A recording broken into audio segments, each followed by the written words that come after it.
Continuamos con nuestro ciclo Juan Pablo II, Vida y Magisterio.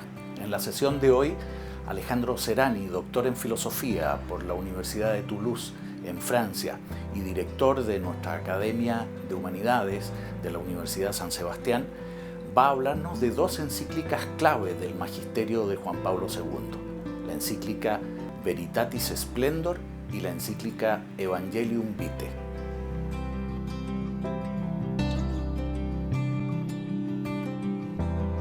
Me corresponde una tarea compleja, que es presentar muy esquemáticamente dos encíclicas largas, cada una de ellas tiene más de 200 páginas, y como una manera de poder comprender dónde se sitúan estas encíclicas, me voy a permitir una introducción que pretende contextualizar. De una manera muy esquemática, se podría decir que cuando irrumpe el cristianismo, el fenómeno cristiano, podríamos decir, en el mundo, en el helenístico y en el Imperio Romano, se asiste a una expansión de la conciencia ética personal y colectiva. Es posible afirmar que este incremento objetivo de la conciencia ética individual y comunitaria es producto de una fecunda convergencia y de una mutua potenciación entre los modos de pensar y de vivir heredados de la corriente cultural griega y latina con los modos de pensar y de vivir de los cristianos inspirados en su fe. Este modo de pensar y de vivir, cuando pudo prosperar, generó modos de vida e instituciones que influyeron positivamente en la ampliación de la libertad de los individuos y de los pueblos, y generó una multitud de realizaciones culturales e institucionales. La pérdida de la unidad de los cristianos, por lo menos en Occidente, con el surgir de la Reforma protestante, significó un duro golpe, no solo para la comunidad de orden espiritual que mantenían los pueblos cristianos, sino también para la cultura, para los modos de vida y para las instituciones que se perpetúan o que se generan sobre todo a partir de los siglos XVI y XVII. No se trata de afirmar que el progreso moral de la humanidad se haya detenido a partir del desplome del predominio oficial de la inspiración cristiana en la cultura. Se trata más bien de una fragmentación, donde se asiste, sí, a progresos morales y culturales particulares. Sin embargo, podríamos decir, a partir del siglo XVI y XVII, se trataría de progresos desarticulados y muchas veces hasta contrapuestos entre sí. A partir de los siglos XVI y XVII, los católicos se ven confrontados a una doble tentación: el clericalismo o la secularización.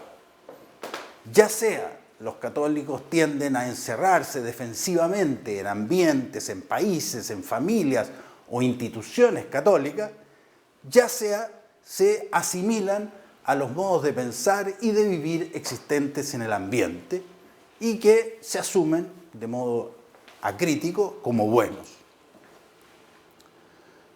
La disminución progresiva de la influencia social e institucional por parte de la Iglesia y el incremento del poder económico, político y militar de los países con fuerte influencia protestante en los siglos XIX y XX va a constituir un desafío mayor hacia los modos de pensar y de vivir inspirados en el Evangelio. Es así como el cristiano común comenzará a experimentar, a fines del siglo XX, después del triunfo de la Segunda Guerra Mundial, por parte de las así llamadas democracias liberales una tensión cada vez más fuerte entre el atractivo de los valores culturales, seculares o mundanos y, por otra parte, los valores evangélicos representados públicamente por una iglesia institucional en franca decadencia de su influencia sociocultural. Se imponía, por lo tanto, al interior de la iglesia una profunda reflexión en vista de una renovación.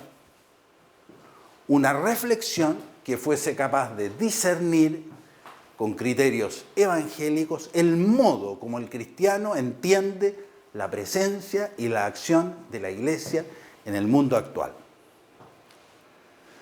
Le correspondió al Papa Juan XXIII, que dirige la iglesia del 58 al 63, tener la lucidez y el coraje de llamar a la iglesia entera, a través de sus obispos, a reunirse en concilio, el Concilio Ecuménico Vaticano II.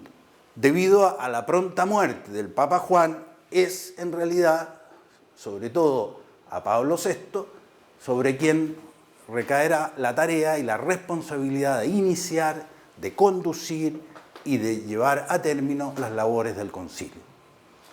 Y así como le correspondió a Pablo VI el enfrentarse a la realización del Concilio Vaticano II y de intentar contrarrestar las tempranas malas interpretaciones, será a Juan Pablo II a quien corresponderá la magna tarea de comenzar la interpretación, la explicación y la implementación de sus luces y de sus frutos.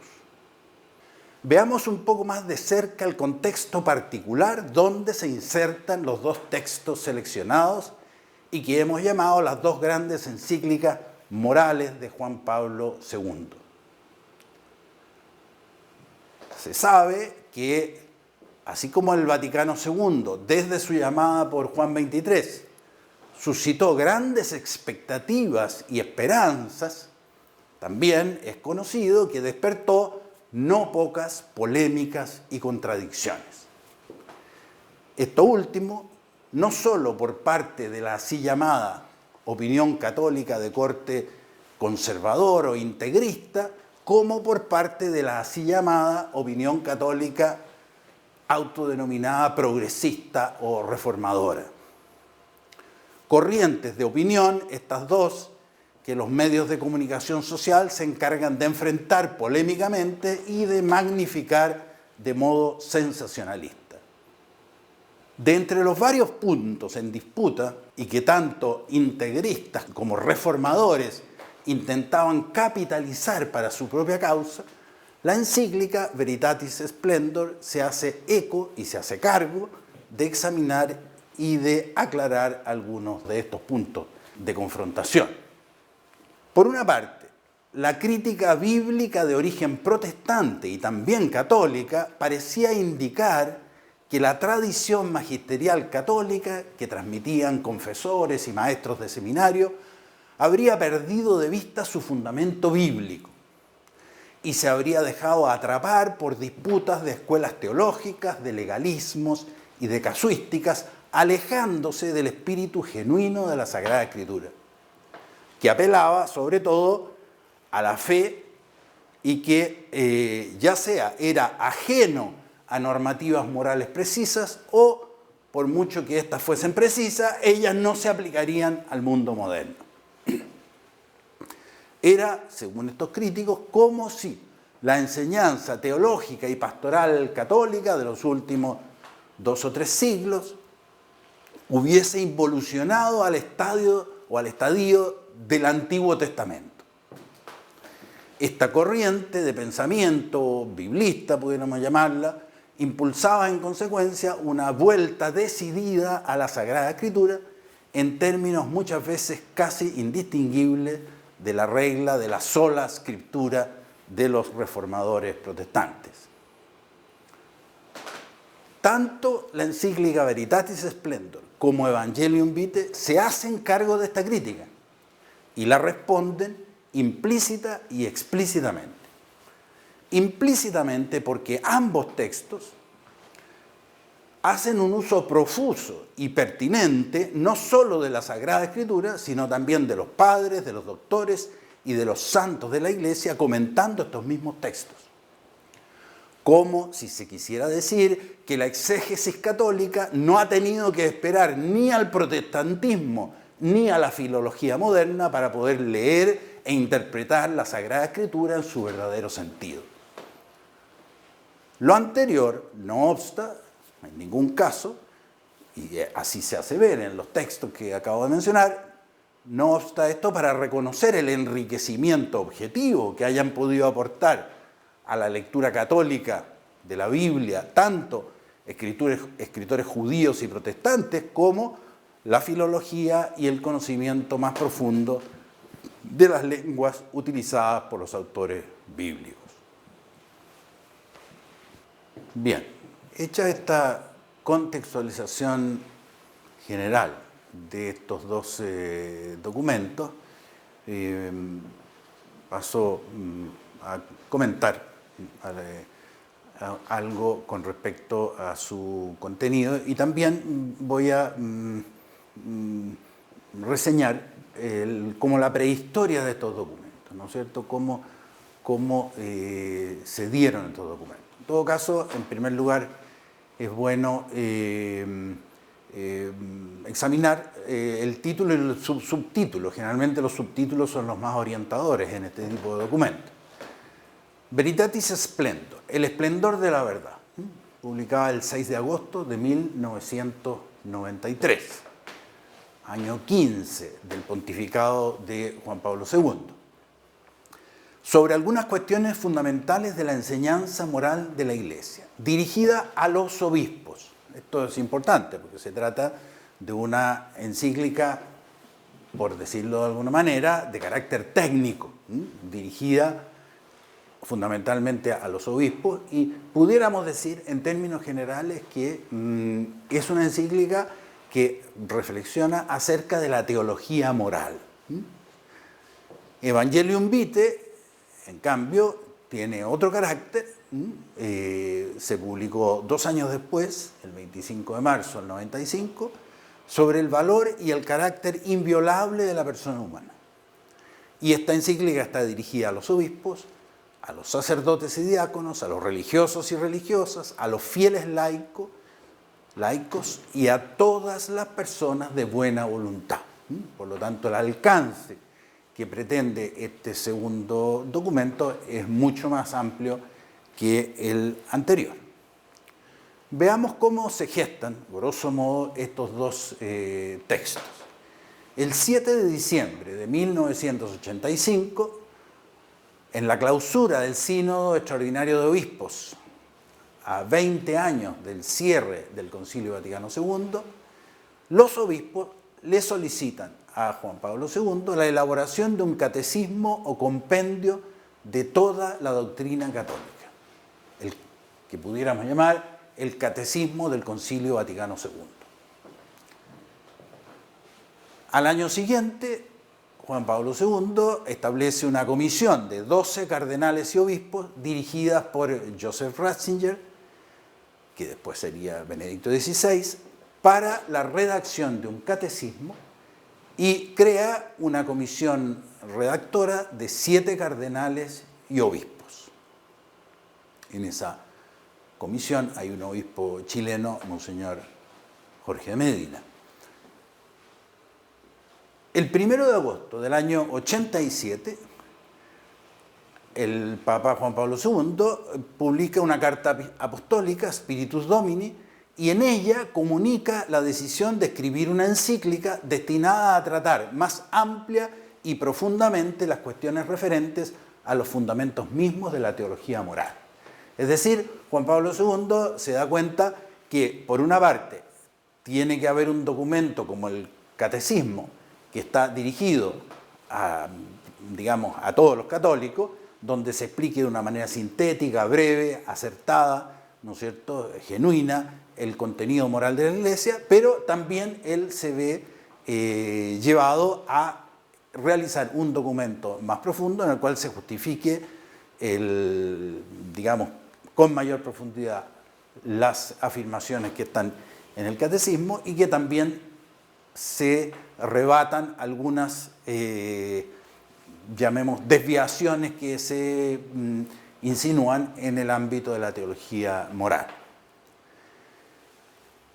El 11 de octubre del 92, 6 años, solamente 6 años después de que se establece la comisión y se comienza a trabajar en el catecismo, se realiza la presentación oficial del catecismo de la Iglesia Católica.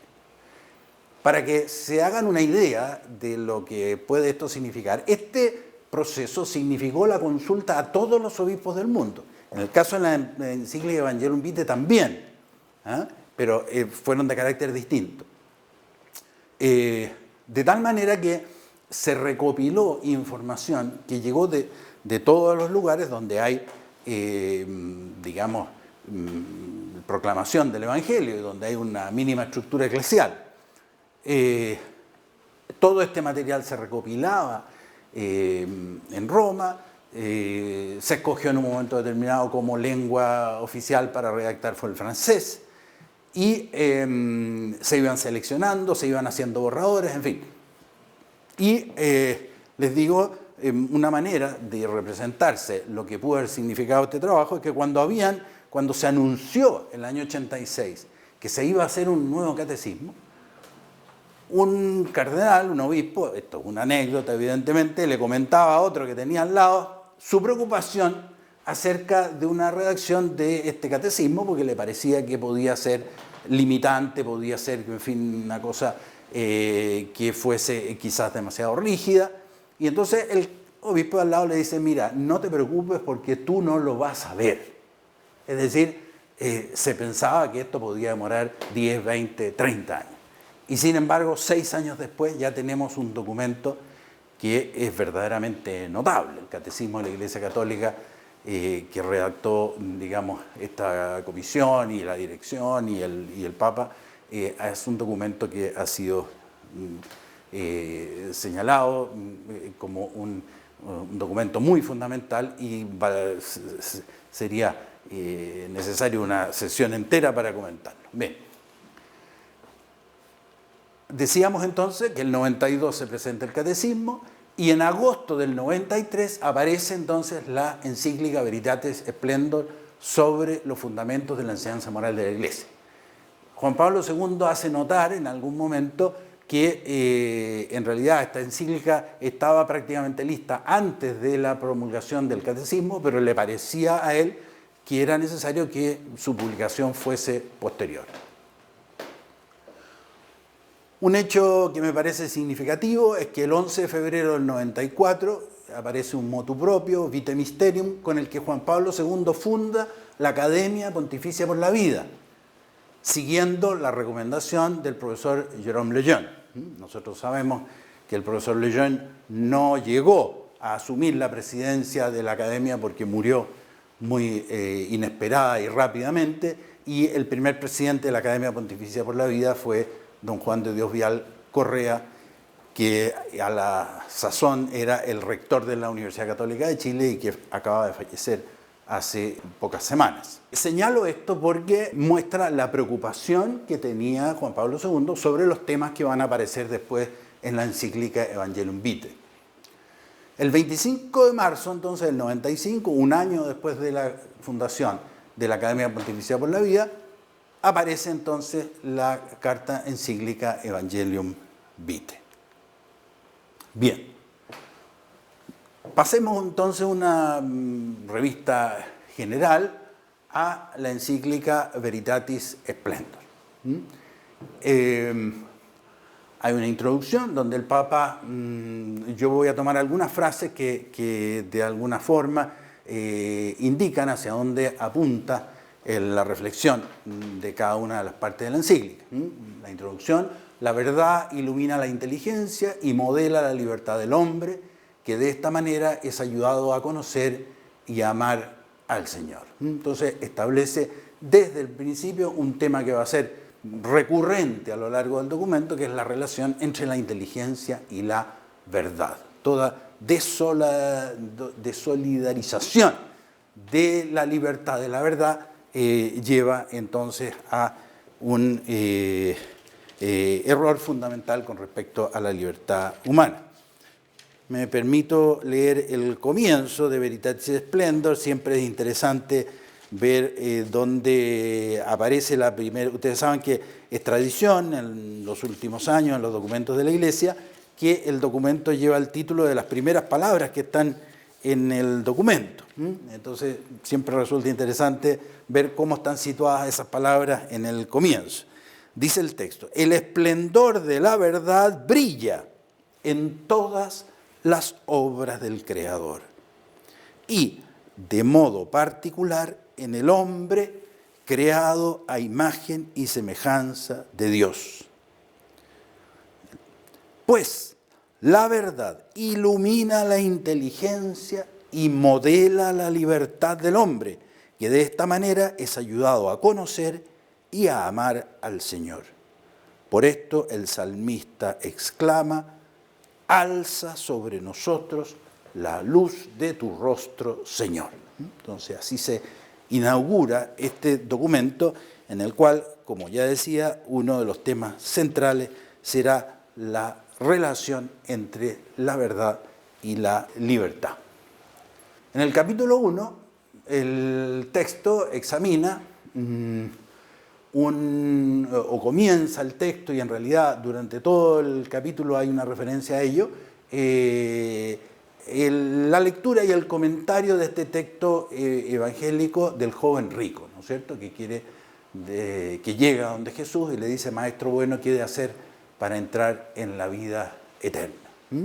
Y entonces, como sabemos, ese texto tiene como dos momentos, ¿no es cierto?, en el cual el Señor le dice: si quieres entrar en la vida, guarda los mandamientos. El joven, en una actitud que a nosotros, cuando la leemos hoy, nos aparece un poquitito, dicho en lenguaje coloquial, sobrada, le dice: eso los he guardado desde mi infancia. ¿Qué más debo hacer? Y entonces viene un segundo momento dramático en el cual el Señor le dice: si quieres ser perfecto, vende todo lo que tienes, ¿no es cierto? Ven y sígueme.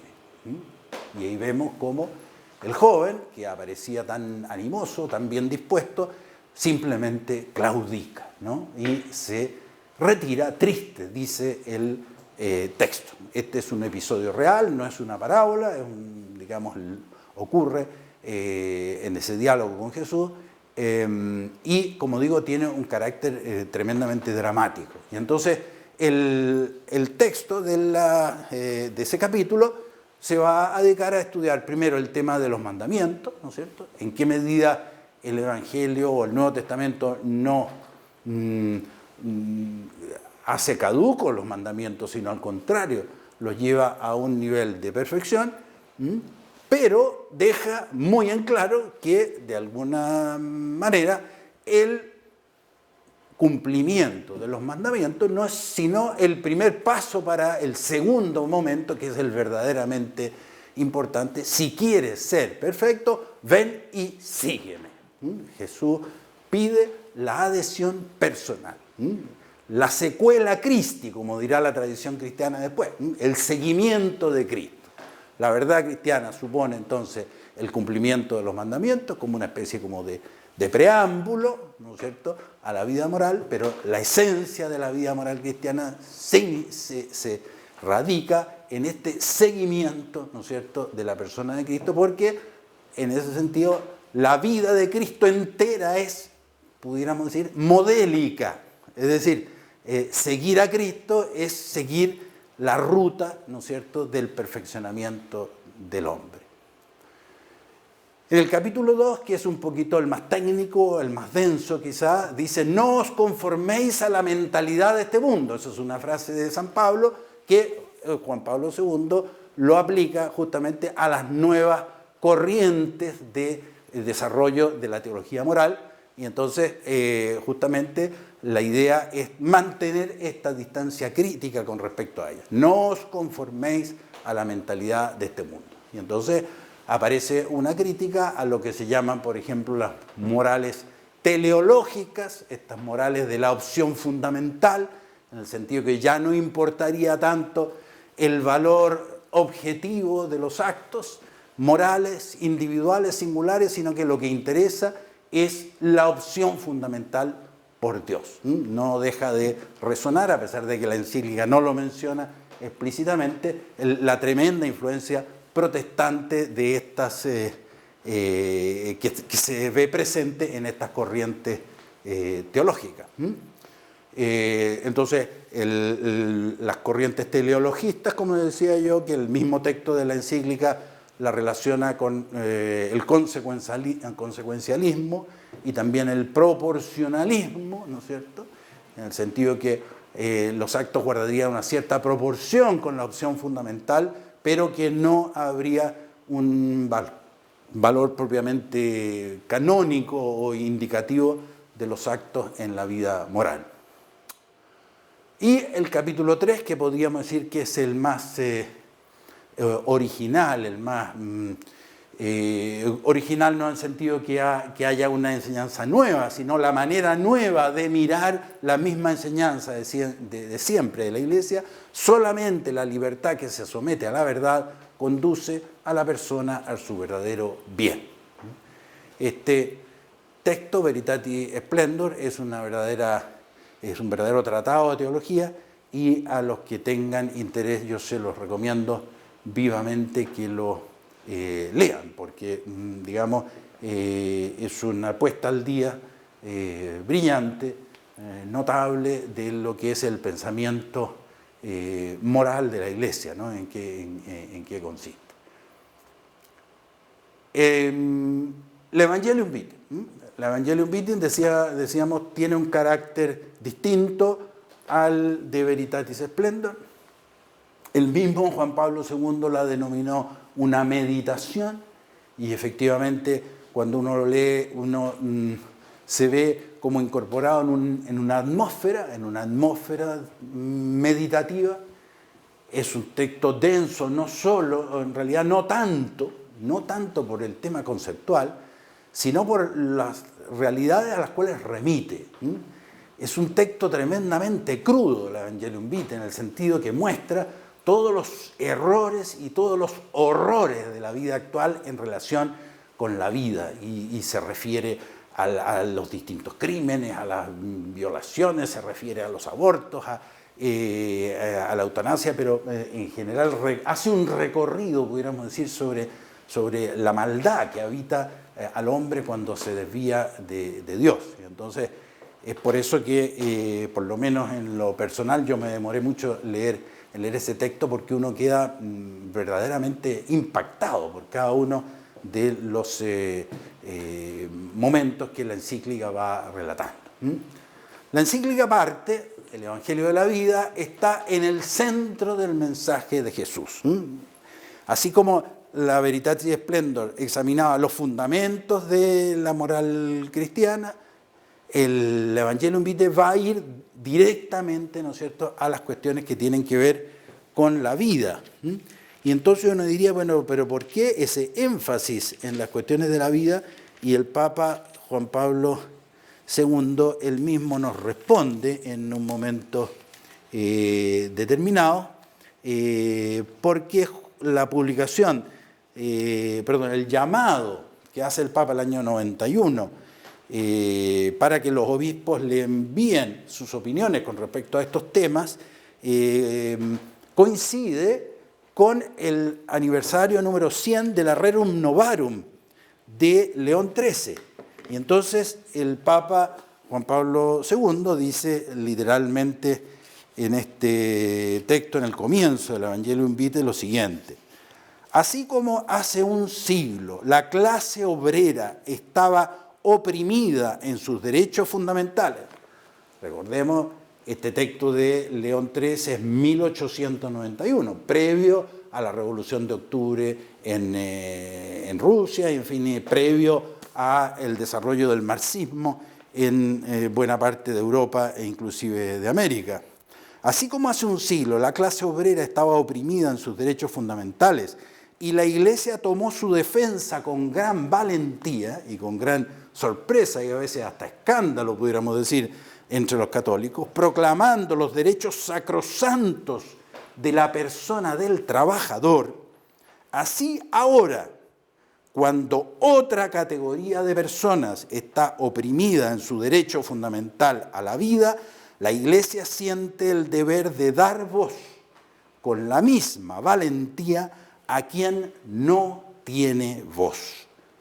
El suyo, el clamor de la Iglesia, es el clamor evangélico en defensa de los pobres del mundo y de quienes son amenazados, despreciados y oprimidos en sus derechos humanos. Entonces, aquí vemos la razón por la cual el Papa Juan Pablo II cree necesaria esta poderosa, larga, profunda meditación acerca de la vida humana.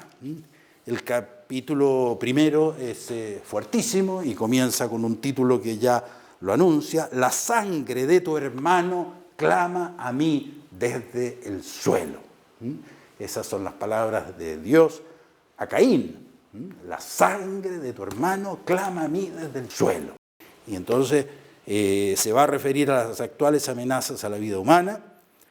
Caín se lanzó contra su hermano Abel y lo mató, raíz de la violencia contra la vida. Entonces hay una reflexión muy interesante y profunda acerca de ese párrafo, ese texto del Génesis, y se va describiendo entonces los distintos atentados actuales con respecto a la vida humana.